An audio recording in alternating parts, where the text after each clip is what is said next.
Hi, we're Lisa and Bruna. We're two PhD candidates who love to overanalyze horror films. And join us. This week we'll be discussing The Conjuring 3, The Devil Made Me Do It. You can listen to the start of the podcast as there won't be any spoilers, but we will let you know when the spoilers will start. Come back and listen to the rest later if you haven't seen the film. Enjoy!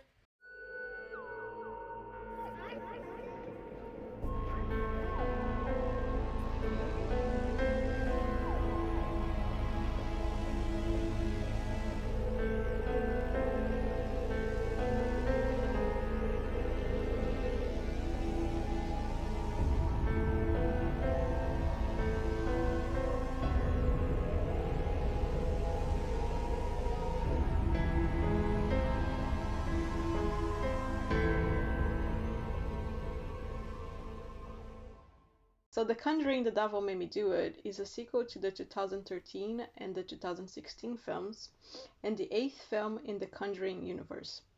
This third installment was directed by Michael Chavez, the first The Conjuring not to be directed by James Van, although it sees him in the credit as a producer. The film follows the demonologists, um, the same ones that we've met in prior films, Ed and Lorraine Warren, as they investigate a murder that seems to have been done during a demonic possession. So, this is The Conjuring, The Devil Made Me Do It, just came out now. What did you think of it? Um, I thought strong concept and start, and I'd actually heard of this case before. Mm-hmm. So What do you mean the case? But so obviously, the Conjuring films are kind of based on the real Warrens and like their cases Mm-hmm. and stuff. So this part is based on the case of the guy who killed someone and said, well, literally said the devil made me do it, and he was possessed, and they actually used Mm-hmm. that in court to try and like get him off. I suppose. How do you say Mm-hmm. that? As a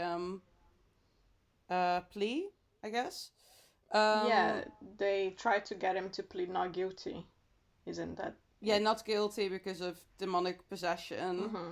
So, I heard of that case before, so I thought it was interesting that they went with that because I thought it's really interesting to use that because it's a little bit that Mm-hmm. cross between, oh, is that true or is it not?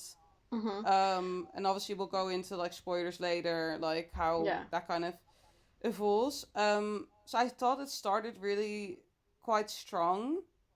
Mm-hmm. And I really liked the storyline with him and his girlfriend and just kind of like it kind of is their relationship and how and them trying to like deal with the situation and what happened.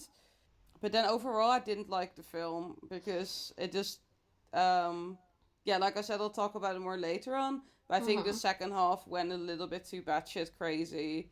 A Yeah. little bit too much focus on the war, and it's just because I understand the trilogy is sort of about them, Yeah. but it was just I felt quite cringe.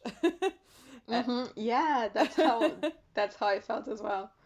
I think it was, I mean, I'm not gonna spoil it right now, but I do think it was much more a love story than a horror story. Yeah, and like I think thinking back, they've all been a little bit like that, but it just felt a bit over the top, I think, and not Yeah. super necessary. But I mean, then I read some reviews from some reviewers who really liked that and who actually Mm-hmm. thought like, oh, this is actually really cool that it's more about the Warrens, their relationship, and how they're always like, pulling through and things like that. And Yeah. I can see why people would say that. Um, but it didn't work for me. I preferred No. almost like the love story between the two characters. Between the killer and his girlfriend. I almost preferred Mm-hmm. that relationship, and her having to stick by his side and things like that. And I really enjoyed it until about the last like basically the third act. And I was just like, no.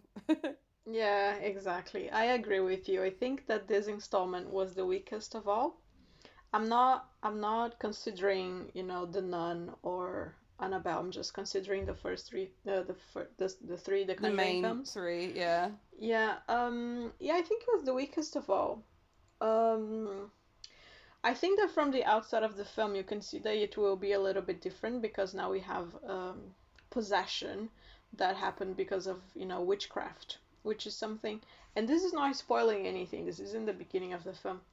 Um, and I think that that made the film seem a bit silly and a bit rushed because the other films we have, all of the classic things, the house is cold, the clocks are stopping, someone has bruises. This one, we don't have that. It's literally like, oh, possession. And I think it was rushed and a bit silly. And yeah, like you said, it's the focus on the Warrens. The Warrens' love is just a bit too stupid for me.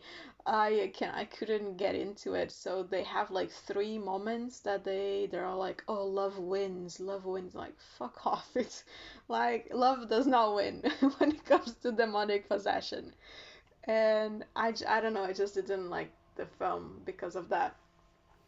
And as you were saying about the real event that happened, I'm getting a bit fed up with that narrative of, oh, this happened, this is based in true events.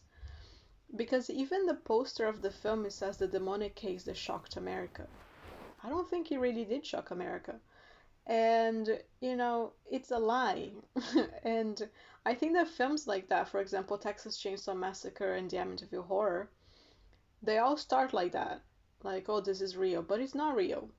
And I know I shouldn't be mad about a film trying to tell me that something's real when they're talking about demonic possessions, because of course not going to be. But I just think that some films, like some horror films, would be so much scarier if they try to scare you during the film, not before the film, by saying that something happened in real life. How do you feel about that, or is just me being Um, annoying? well, it's hard to say because in relation to this film, well, obviously, I don't personally believe in like demonic possession and things like that, but the actual court case is real, and it like I don't know what about it being shocking America because I wasn't there at the time, but I Yeah. did read a lot about that. It was actually like very like the lawyers really tried to push it onto the press to try to Mhm. get the press to really like write about it. So I think it was quite like popular still. A Mhm. lot of like media wrote about it. Um, but but obviously like so that's why I feel like they were going for like, oh, this case actually happened, which is the Mhm. same. For example, like the Warrens were also like involved with like the Amityville horror, right? Yeah. But anyway, that is like technically a true story, but then it's kind of a bit like, what do you believe Mhm. actually happened? But then also, for example, The Strangers also says at the start based on a true story, and if you look that up, it's literally based on that the director had a girl come to his door and ask for the wrong person, and Mhm. and then I feel like, and then the rest of The Strangers, like the events that happen later in the film, are probably just based on like a combination of home invasion real life stories. Yeah. So I think I agree in that sense. If it's like that far away from the actual plot of the film, I don't feel like you should be saying Yeah. based on true Exactly. events. But I think the Conjuring films, just because the Warrens actually, well, Lorraine is still alive, and it's Mhm. actually all quite recent, and they were actually paranormal investigators in all the cases that we've seen in the Conjuring films. Mhm. Um, I don't think the spin-offs, but like just the main Conjuring films are all based on real cases of them. So Mhm. I think it's fair enough to say that they're based on true events, even if the events, like, in the third act of the films usually are probably not that accurate. I think Yeah. just because, they did go to people's houses. For example, in the first one where it was kind of like about a haunted house, like that family in that house did exist. Mhm. And whether you believe like, oh, there were actually ghosts or there's actually demons or things like that, I guess it's not super relevant because I guess the Warrens believe that all of that stuff existed. So it's almost like their retelling of the events. Mhm. Yeah, fair. I think I'm just too angry with the film and with this kind of narratives. But do you know if there's anything online about the real Lorraine talking about these films? Because I would love to watch or read something about that. Yeah, that's actually a good point. I'm actually Someone just should make a documentary about her, with her, of course. Lorraine Warren about The Conjuring. There are like loads of videos online of them talking about the case and stuff. Mm-hmm. About she actually has a cameo in the first one. Oh, She's also credited as a consultant. yeah. So I guess that makes a lot of sense, because the films are very in the Warrens' favor. Yeah. The kind of how I feel the Conjuring film I want to see is a little bit maybe dissecting them a little bit more because I read a lot about them, about the real Ed and Lorraine Warren, and well, as you might imagine, they've been called like scammers a lot. Yeah. My view on it is that I think and I hope that they actually believe the stuff that they're preaching. Mm-hmm. Because like, I mean, it's hard to say because we've seen the Conjuring films, so because of that, we believe they're not bad people. I mean, I don't know them Yeah. personally, well, and I've not seen enough videos of them to really make up my mind about the real ones. Mm-hmm. But yeah, with these things, I always think I hope they're not there to scam anyone. That they at least they believe that what they're doing is for a good cause and is Yeah. real. It's interesting though. Like, what do you think about the Warrens? Well, I haven't watched any of the videos that you mentioned. Um, I have two opinions. So, as a film watcher, I'm like, yeah, demonic possession happens, and yeah, this is totally real. But on the other hand, I'm like, I don't believe in anything. Like, I literally do not believe in anything. Um, so it is hard for me to actually believe that there is, demonic possessions, and then there's these two people that help others. But again, like you said, I don't want to assume that they are doing bad things, that they've done bad things, or they had bad intentions. I think that if they thought that they were helping, they believed in what they did, then I don't know what's the harm, I guess. Yeah, because it's just like always one of those things with like people that think they can speak to ghosts or, Yeah, exactly. and I'm sure there are not everyone in this world that thinks that they can do that is like trying to scam anyone. Their job is literally paranormal investigator, so you're gonna start looking for things as Yeah, well to exactly. prove that it exists. You can do this like later or now, but have you ever seen the real Annabelle doll? Uh, no. Okay, because Should I obviously, look for it? yeah, you totally should because I actually Is it think. a video or a Oh, picture? just like look for a picture. Just type in like real Annabelle doll and you'll see it. It's Oh di- my god. different from the film. So for people that don't know, so Annabelle was the first spin-off of the Conjuring films. It was also based on a real life case from the Warrens, which is about like this possessed doll. So the one in the movie is already creepy enough. As you imagine, it's a freaking doll who is creepy. But the real one is just like doesn't look like the one in the film at all. But it's No, just not like at all. creepy in a whole different way, and I'd really recommend you find it. So you can either find it by looking for obviously the real Annabelle Mm-hmm. or the Warrens Occult Museum, because that's kind of like a museum they used to have where they store pretty much like they always store like one thing from each case they do, and one of Mm-hmm. them is the Annabelle doll, and they even kept her like in like kind of a box because they believed like she was that possessed. And I quite liked the Annabelle films as well, actually. Mm. I think that the first one has a mention of the Mensa murders that I thought was quite interesting. When I don't remember exactly how it happens, but like we've got two houses and they're looking like they have windows that are looking directly into one house, and then they see a murder happen, and for some reason I think that shot was actually based on one of the murders by the Manson family, and I really like that. Oh, cool. I didn't catch that actually. That's pretty cool. I like that. I wonder why they put that in, but I like little nods to Yeah, real to life other murderers. exactly. So speaking about that, because we're speaking about Annabelle, so I think that the other two films they have such iconic moments. For example, The Nun and then Annabelle, and of course they become films of their own.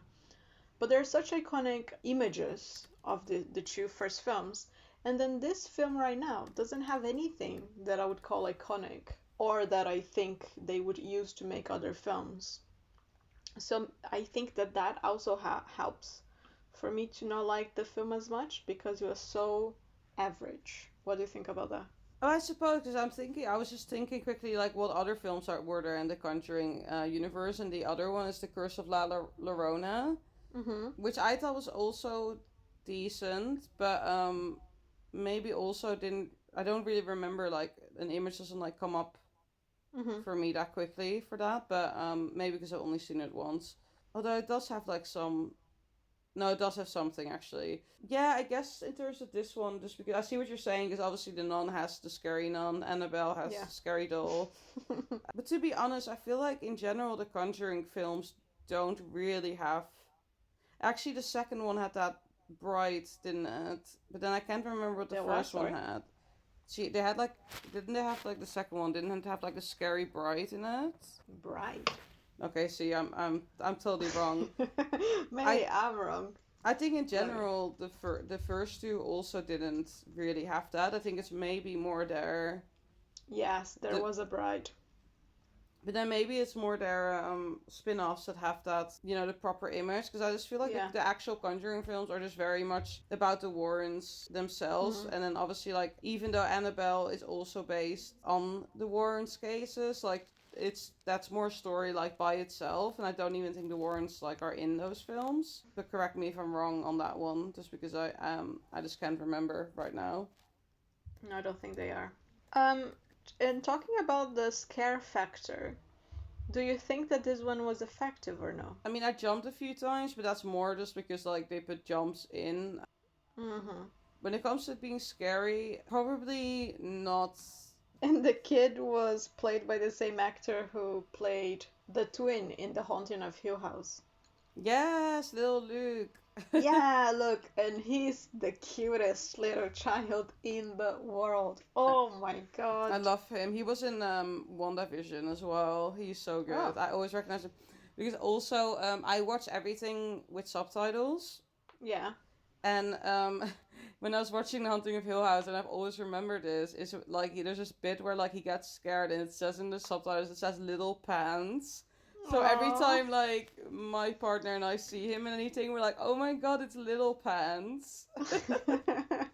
Yeah, he's so cute. His name's Julian Hilliard. If people want to Oh, look him up, he is so adorable, and he's actually like such a good little actor.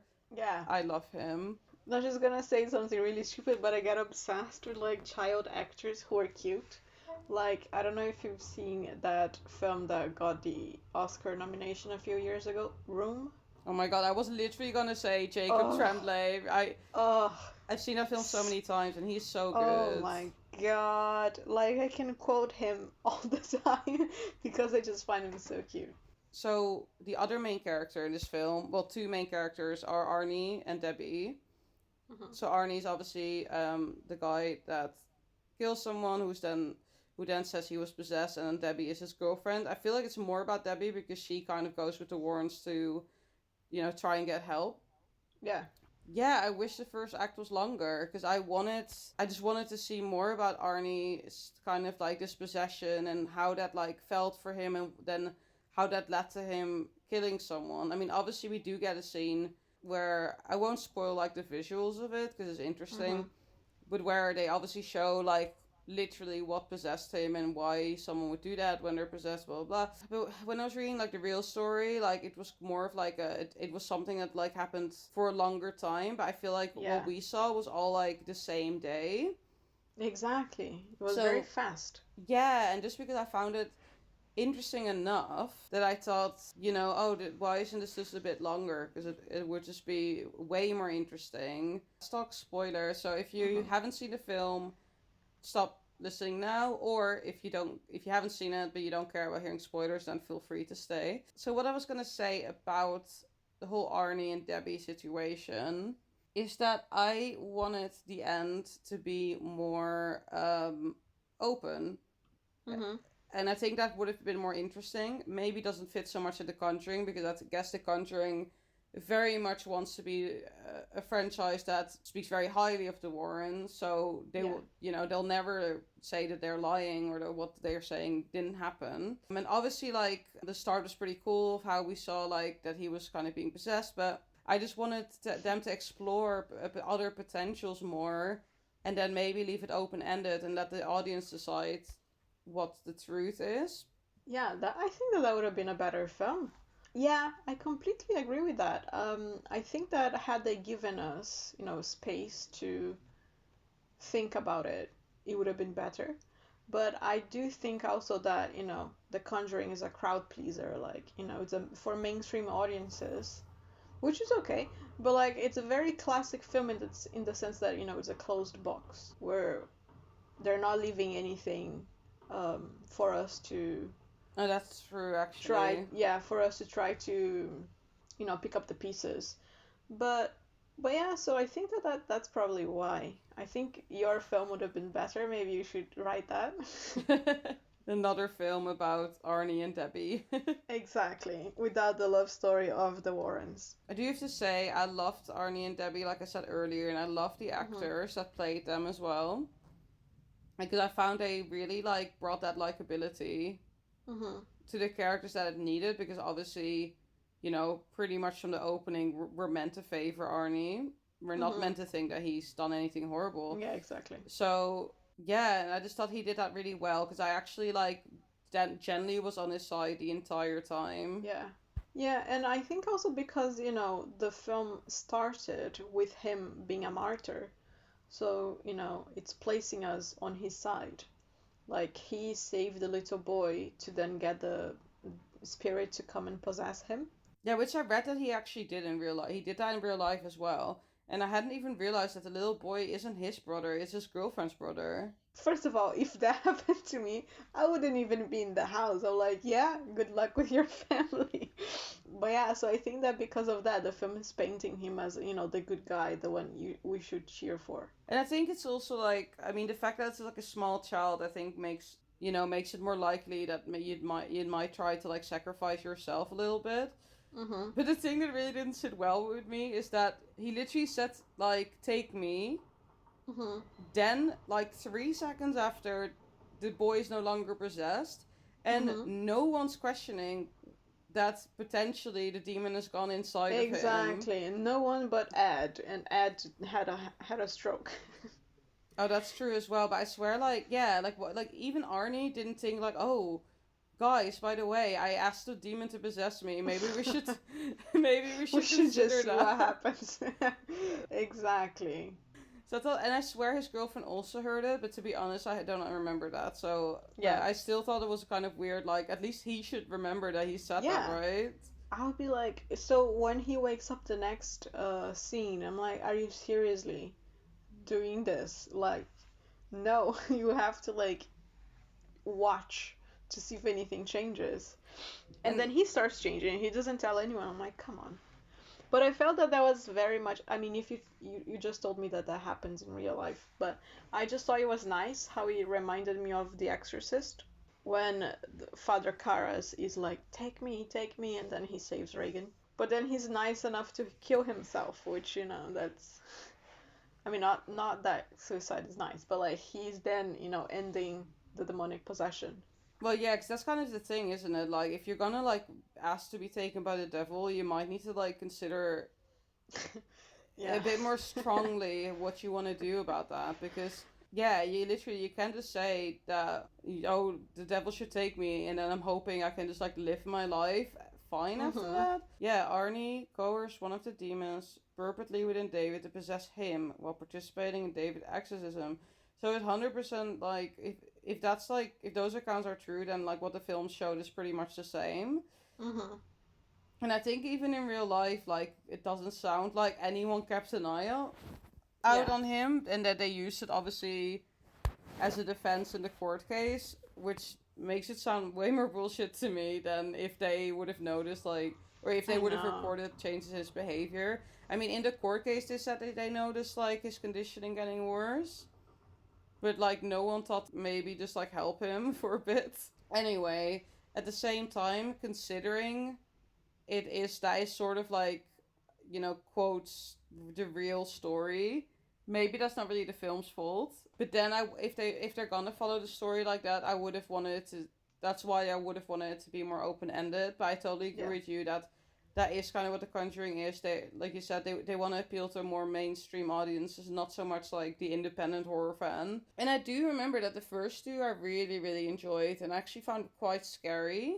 And I think this one went a little bit too far the other end. So, like, when I was saying earlier about the third act, I can say more specifically. It was just, I actually thought it was a little bit boring.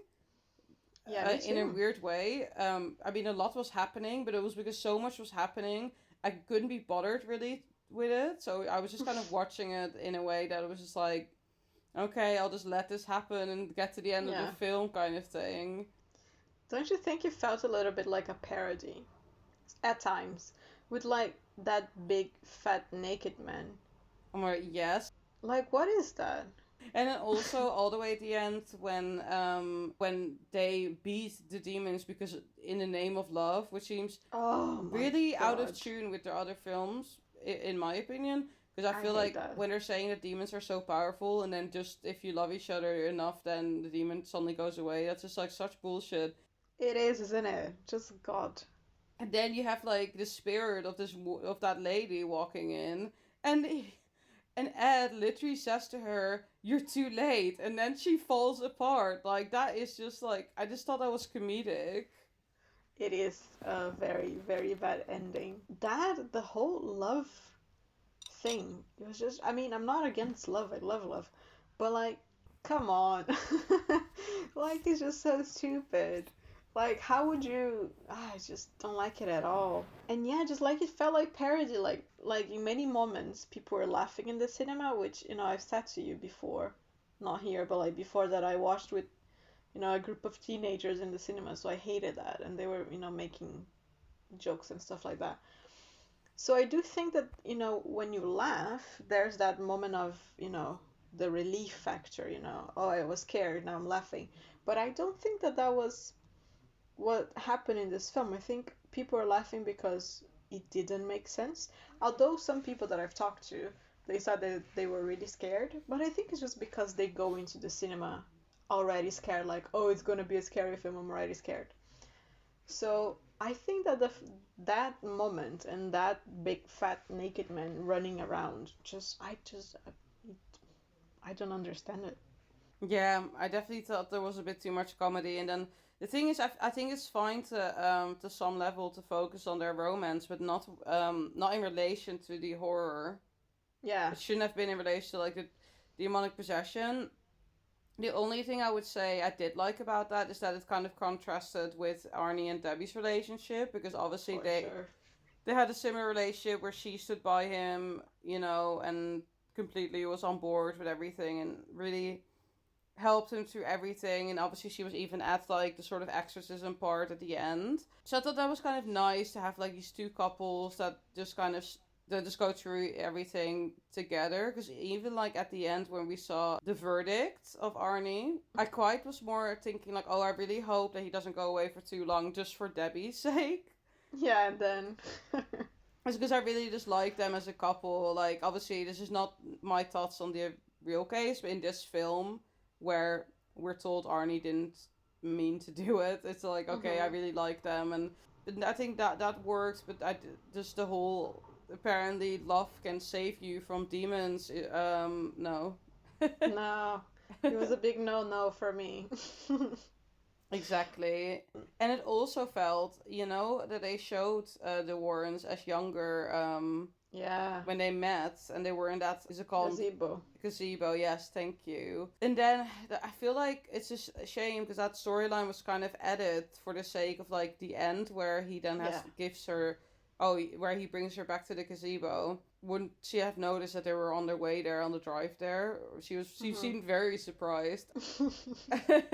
I just kind of felt like, oh, that's a shame because that would have been really perfect if they had a lot of mention to that in earlier films. But it did kind of feel like, I don't know if this is the case, that was maybe wrapping up the main Conjuring universe films. Oh, yeah. You know what I mean? It felt like a proper end, but then I read in interviews with them that they would be happy to continue doing them. Yeah, of course they will. So now I don't know if it would be an ending or if that we can expect like 500 more Conjuring films. I think we can. I think now that they've switched directors, I think they're going for a franchise rather than this director's voice. I feel like this is just something that keeps happening to James Wan because I'm like a huge like Saw fan, and obviously he like literally he made Saw with Lee Whannell in film school, or he made the short, then obviously they made the real film together. Sorry, not the real film, the feature film together, and he soon wasn't involved as a director anymore, but and obviously those films lived on well to this day. And now this happened again to him with The Conjuring, I guess. I guess he just makes great concepts that people want to just continue using. Yeah, I think so. They just kind of go away from him, really. Like, just because I guess like what I read a lot about film franchises is that obviously when you make something under a studio, what happens is that they can then demand a second film with or without you. So I guess that's kind of what keeps happening to him. Yeah. But I mean, he should be happy that he makes films that are good enough for the studio to, you know, say, hey, this is so successful. Money as well. Yeah, I have no idea how that works, or if he's only like getting money for the first one or not. But I guess like they would still have to. I think he would still be credited as like based on characters. Yeah. By James Wan. Well, whoever wrote the first. I don't know if it was James Wan, or if he just directed it. So just one thing about Ed and Lorraine before we, you know, now that we're saying that we don't believe in their love, not like that, but like one thing that I really find interesting in the Conjuring films is that we have this dynamic of the couple, but then it's basically Lorraine that runs the show because she's the one holding the vision. Ed is basically just running around doing what she says. And even on the poster of this one, you can see that her eyes are wide open and there's a light framing them. So I think that it is interesting that she, as a female character, is the one who holds the power to look.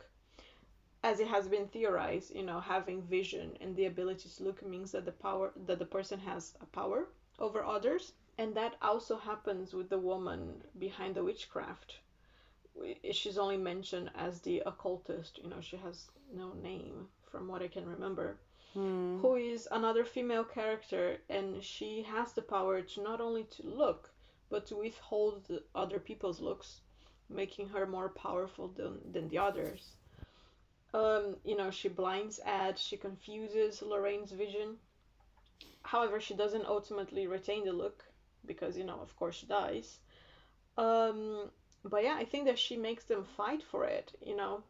In this film, Ed almost kills Lorraine because his vision was blurred by this other woman.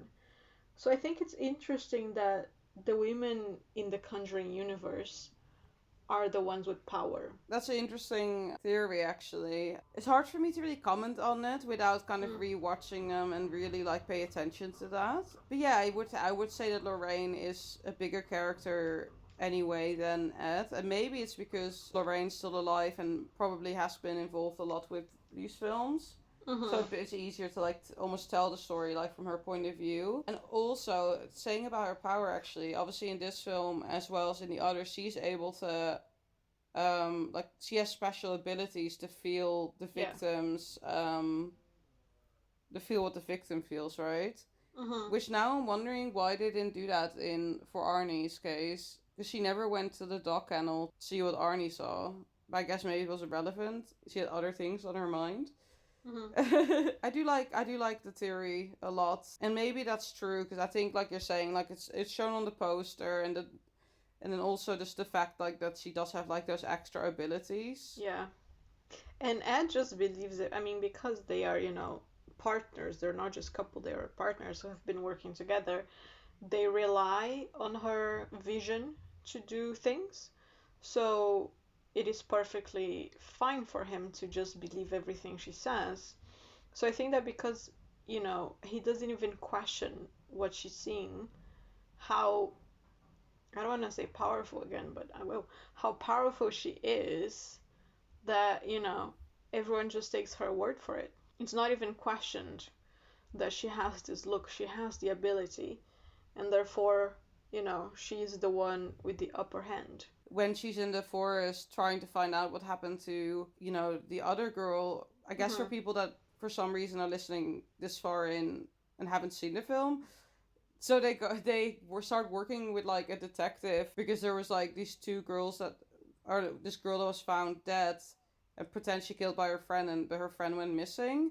So they Mm-hmm. go into like the forest, and then Lorraine tries to feel kind of what the girl felt, and she finds that the girl kind of jumped off like a cliff, or she fell. I don't obviously. So I guess in that sense, because Lorraine is able to like actually find where the girl is, Mm-hmm. I guess you wouldn't question her powers, because how else would she know all that stuff? Yeah. I think that the Conjuring universe is a good, fun, entertaining universe. I think that the films they've made are good, especially the Conjuring ones. I don't know how many spin offs there are. I watched The Nun, didn't quite like it. I watched Annabelle. Again, I didn't quite like it, but I didn't dislike it as well. So I think that there are solid horror films for, audiences that are in for, a, a ride, and that's gonna have a beginning and an end, and that's it. They're gonna be scared, yeah. They're gonna be jump scares, yeah. So I think they're solid films, and I think they continue to be solid even with this third installment of the Conjuring. I just think that maybe because we don't have the same director, that the quality of the film is decreasing with each installment. Not necessarily. I don't know if I really like the second one. There is a very scary part in that one. I actually liked some of the directing in this though. At the same time, He directed The Curse of La Llorona, I don't know how to say that. La Llorona. Mm. Yeah, no, but I actually did think when I was watching it, I actually quite liked some of the directing. Mm. It just, the style was like very different, and I don't know. I feel like maybe it was more the story and the Yeah, script, for sure. because I think there was actually not really that much wrong with the directing. Like, it looked pretty cool. And it Yeah. was, even though it wasn't like super scary, it was more. And like I said, that might just be on us, because I did read reviews where people did find it scary.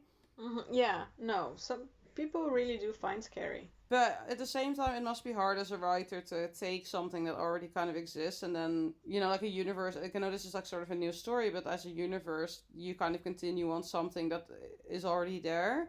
So Mm-hmm. it's a bit of a different writing to do.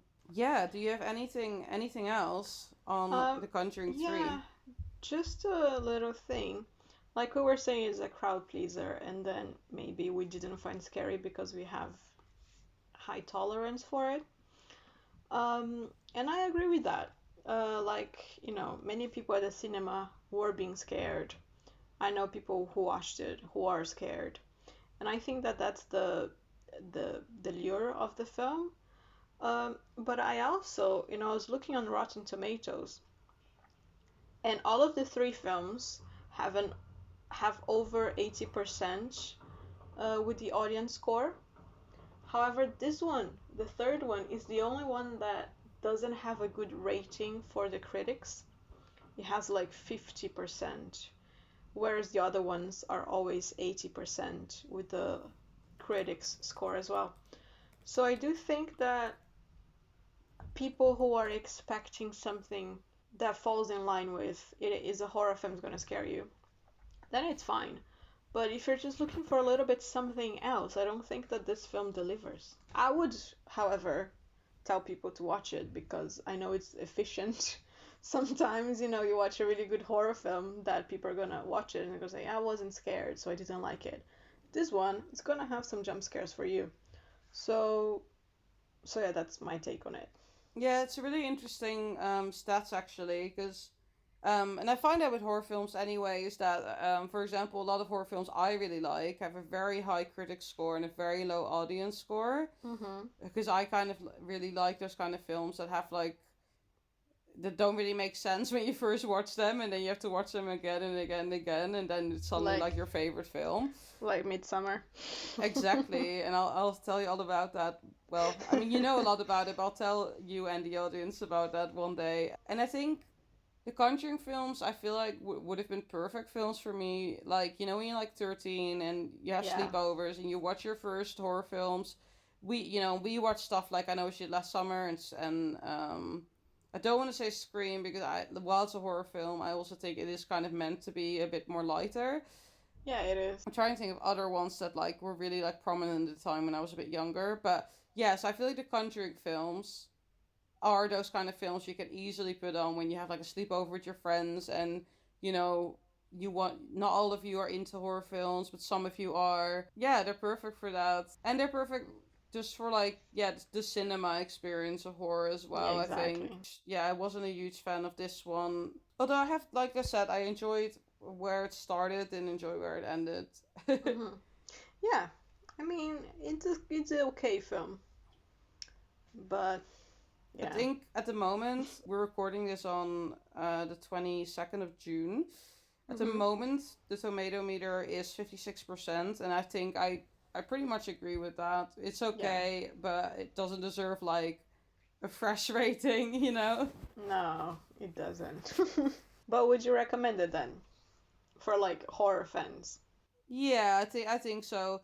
It's always hard, like I think we definitely should discuss this like wider in another podcast.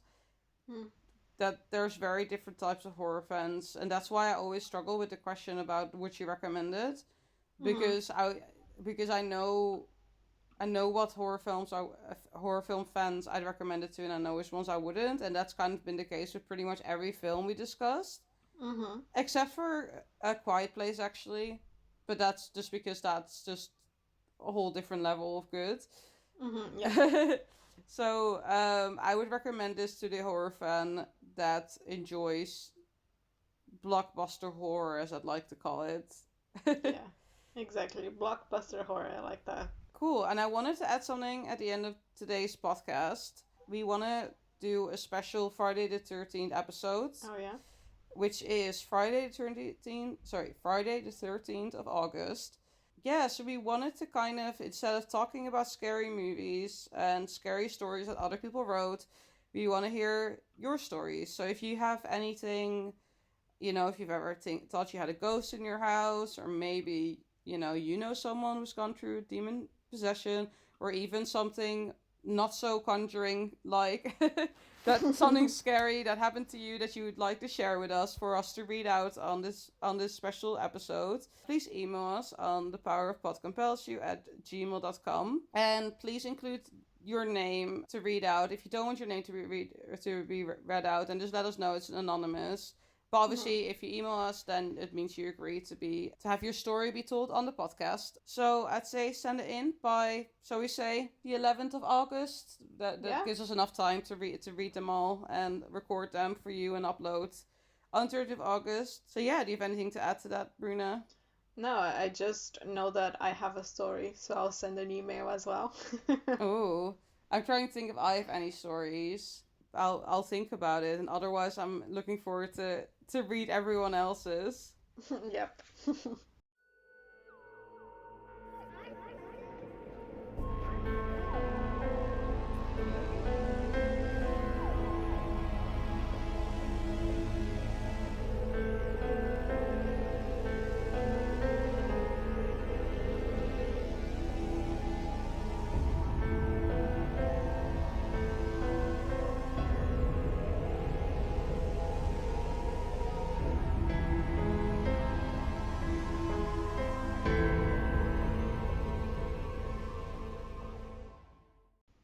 The Power of Pod Compels You is produced and hosted by Bruna Lucas and Lisa Gertz, and edited by Lisa Gertz. The music is by Julia Sofia, the artwork by Sibeli Lucas, and the narration by Bruna. This podcast is hosted on Buzzsprout. If you want to suggest a particular topic or film for us to discuss, then please email us on thepowerofpodcompelsyou@gmail.com or Twitter @powerofpod.